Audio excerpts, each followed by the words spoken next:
2NURFM News. For our sponsor, Tile Warehouse Warners Bay, the large floor tile specialists.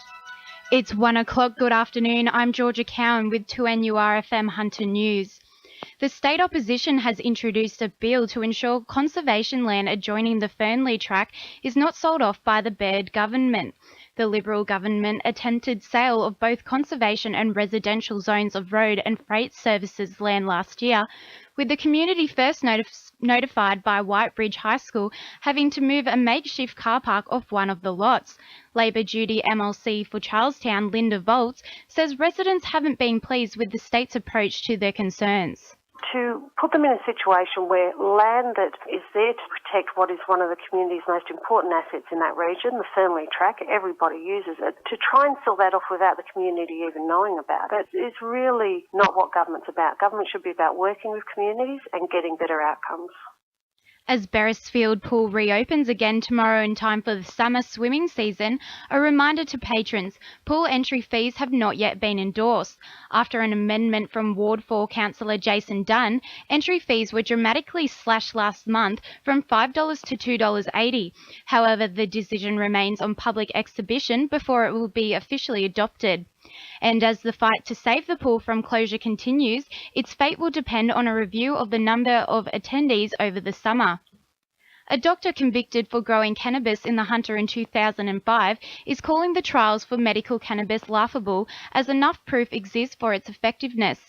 Andrew Catalaris was deregistered after he was convicted of growing 50,000 cannabis plants near Dungog and supplying it to its patients, including children with epilepsy.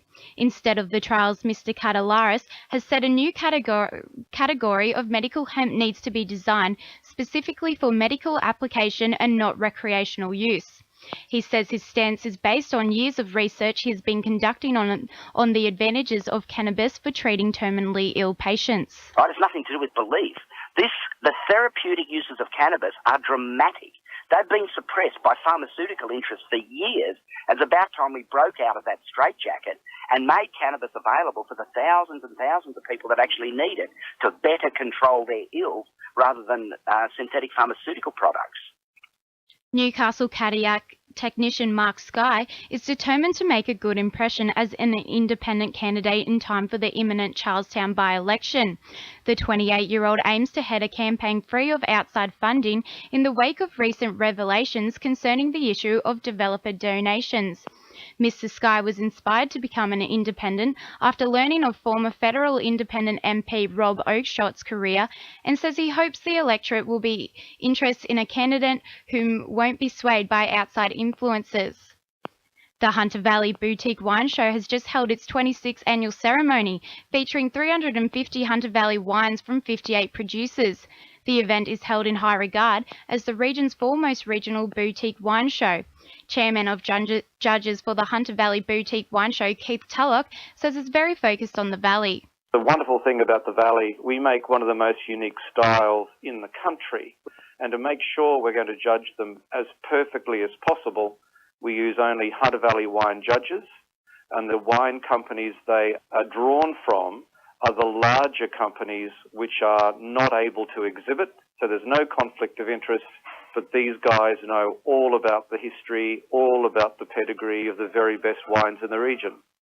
The Upper Hunter region will be a focal point in an episode of the Sydney Weekender, which airs tomorrow afternoon at 5:30.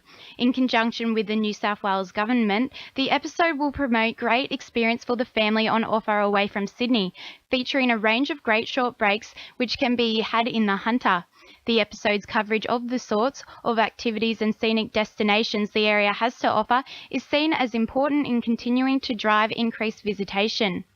In finance, the All Ords is up 8 points at 54.27 and $1 Australian dollar is buying 89.50 US cents. Now with sport, Tani Tinjo. Newcastle Knights prop Willie Mason may be leaving the red and blue, but he still sees a bright future for the team. He says the young players are in a lot better shape with higher confidence and a different attitude, and believes they'll be hard to beat next season. The Hawthorn Rugby Academy will launch its Sevens program tomorrow, which will aim to work as a pathway for Hunter players to an international level. The 20-man squad will be comprised of players aged 18 to 27, providing specialised coaching in close association with the Australian Rugby Union Sevens program. Meanwhile, the Hawthorn Club will hold a grand final lunch at the Surf House tomorrow, where the Waratahs will be awarded the Hawthorn Cup. $8,000 in prize money will also be distributed to 6 clubs in Premier Rugby and First Division. That's sport. I'm Chindove. To NURFM News Time is 1:05.